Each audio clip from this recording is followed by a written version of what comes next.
YouTube, what is up, you guys? Got a real banger of a video for you today. This video is going to be full of tips and tricks for beginners and veterans in Escape from Tarkov. I've got over 6,000 hours in EFT, and I'm going to share with you guys some of the things that I wish I knew when I first started. I'll be showing the little things like how to stack mags quickly and remove the curse from your hideout, which I'm sure a lot of you guys have been struggling with, to the more advanced things like peaks that win you every single fight. If you end up enjoying the video, please leave a like and comment on things that you wish you knew when you first started playing Escape from Tarkov, and we may end up throwing it into a video. If you haven't done so already, make sure to check out my Twitch stream. I stream every day minus Thursdays at twitch.tv/VonHelsing, and my link will be in the description below. But with all that said, let's get into the video. So for the first bit, we're gonna be showing off how to stack mags quickly instead of going through your ammo boxes and searching for the specific ammo types, especially if your cases aren't organized like mine aren't.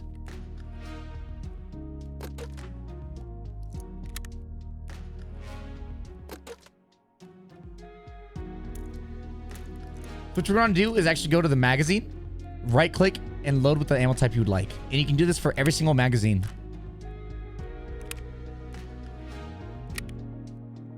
After that, say you want to load your ammo into your pouch to have some extra stacks. You can actually unload, drag it to the case, hold control and drag, and then right click and top up like I just did there. And then load the magazine the same way we did before. And boom. If you're like me and you like to hoard weapons, this next bit is going to help you save space in your stash and reduce the size of your guns. What you need to do is remove the magazine and the pistol grip, and it'll turn your weapon from a 2x6 into a 1x6.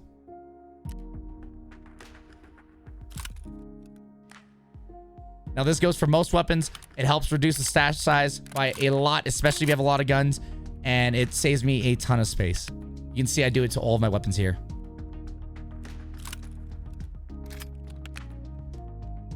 Something I like to do is get in and out of raid as quickly as possible.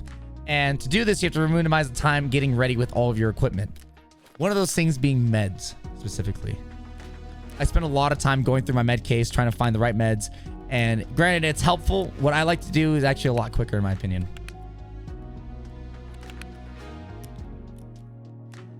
So instead of going through all those med cases, what I like to do is have one slot of all the items after it's sorted, right? So I'll have a prop it all. I'll grab it, right click immediately, and buy another one. And it fills a slot. So I have it ready to go. Same thing with ETG, and same thing with my serve kit.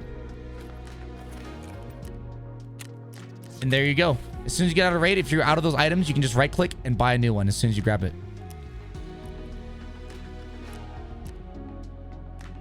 Now, this is something that I'm sure has been bugging a lot of people in Escape from Tarkov.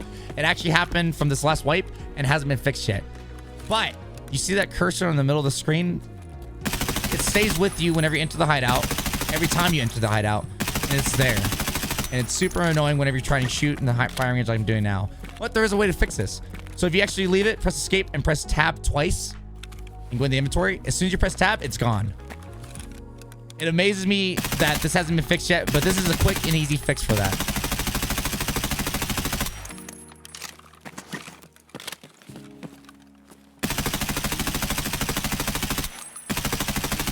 Something to remember is that every time you enter the hideout, so as soon as you press enter again, it's going to be there. So all you have to do is press tab again and it's gone. Something that a lot of people do not know is that whenever your armors are below half durability, you cannot sell them to Ragman. But there is a quick and easy fix for this. So as you can see here, a lot of people, you'd have to spend 38k to actually repair the armor, where Ragman, for almost full durability, will only buy it for 42k. So you're only getting about a 10k profit. But what you can do instead is actually repair it to a certain point by moving this little slider here. So you're only spending 9k to repair it right here. But something to notice is that you actually have to finick with this because every armor is a little different. So as you see there, it wasn't actually repaired enough. So all you have to do is go back and do the same process. Repair it a little bit more. So spend an extra 2k. Repair it. And now Ragman will actually purchase the armor from you.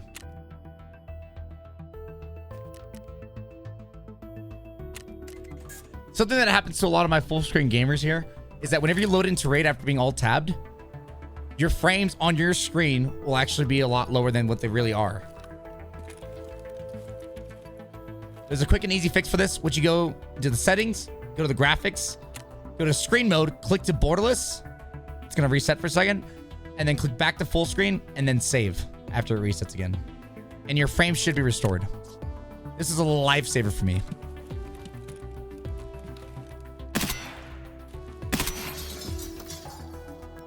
Here, I show off a couple of my settings for any of the fellow streamers here. That actually helped a lot. I use physical cores here. Over here, I go high texture quality, shadows quality low, object LOD quality 2, overall visibility 1000, TAA high, 1x off for resampling, and the rest off, and NVIDIA reflex on and boost, sharpness 0.1. Lobby FPS limit is going to be 60. And then Z blur actually is that little blur you see behind the gun. It just helps reduce the sharpness for the encoding for Twitch. And then I also have MIP streaming on.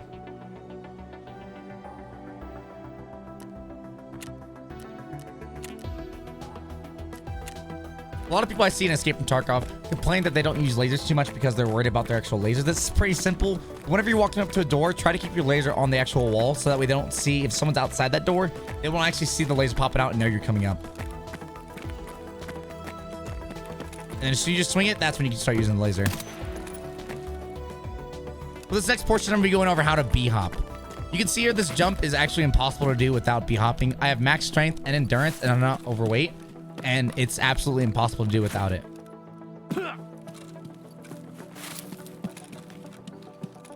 So, to B-hop, what you want to do is line up and use your middle mouse button to actually free look as well. And hold that. And you line up, get your second step. And then you jump on the second step, and it'll actually launch you as a B-hop. Now, there are a ton of spots on every map where B-hops are helpful.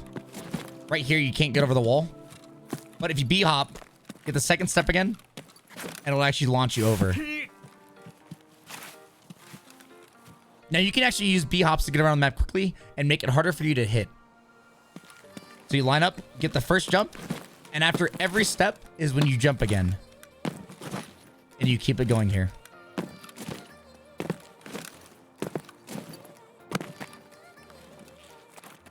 Something that I noticed a lot of Tarkov players don't know is that you can actually cancel surgery while you're doing it. And as soon as you cancel it, you can actually move while the animation's putting it away. So here you can see us starting the surgery. We'll cancel it. And then we'll wait till the end of the actual animation before we start moving. And at this point, if somebody pushes you, you're already dead. But what you can do is use it. And as soon as you left click to cancel, you can start running while you're doing the animation, put it away. This has saved me numerous times, and I've seen so many people die because of it. As soon as I left click, I can start running. I'm moving right now. As soon as I left click, I can start running. And there you go. Boom. This is more of an advanced tip, but this is actually going to be showing off the slow lean peak that has won me numerous fights this wipe. Now to do this, all you have to do is hold Alt and tap D and then A to go back. This is mostly done when I'm crouched. You show less of your body, and more often than not, people don't see you when you're actually peeking out. You can do this in multiple parts of the map, and every map, preferably you want to have a dark corner and be doing it from the right side. You always want to be peeking from the right hand, by the way. Doing this from the left side actually doesn't work as well. You expose more of your body.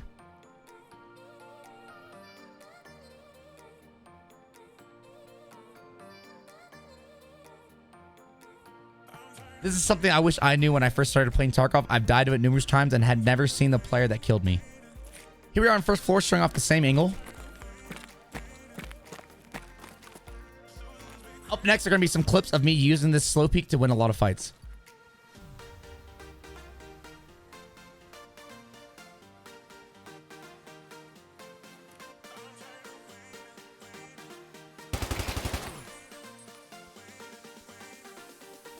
I was all tapped to my email. You see me? Listen, man, players gotta play.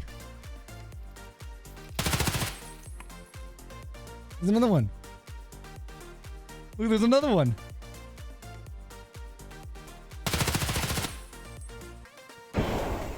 Oh my.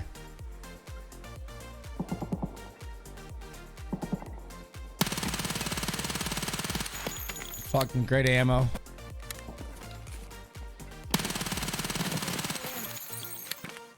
What I'm doing right now is actually called a jiggle peek, and it's used to find information on where somebody is down a hallway without exposing your whole body.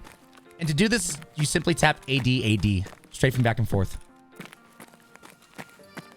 That's what this is. Yeah, but this one's cool, bro. It gets high. Like, you know, when like you're a kid, you're sitting on a chair and you're just swinging. Are you front entrance? It's not you. No, I'm going up to 3. I'm going up to 3. I'm on 3. You got him.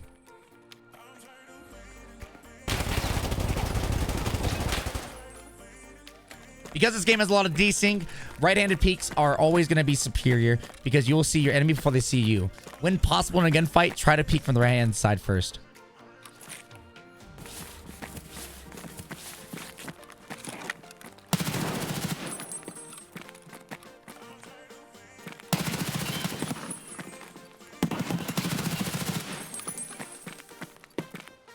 I hear him. Yep. Got him.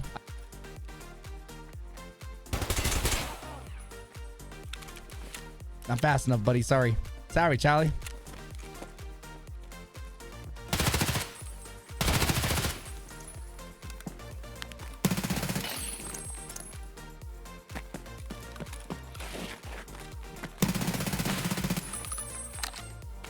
Here we're going to talk about a more veteran move. It's going to be the running hand peek.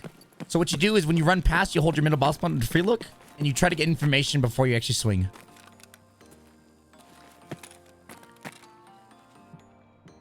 Nobody's flanking us. I'm just healing.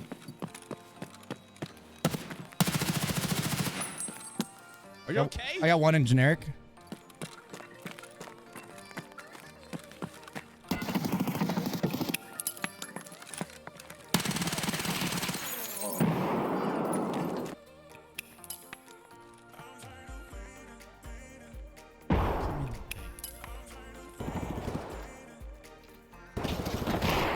He died.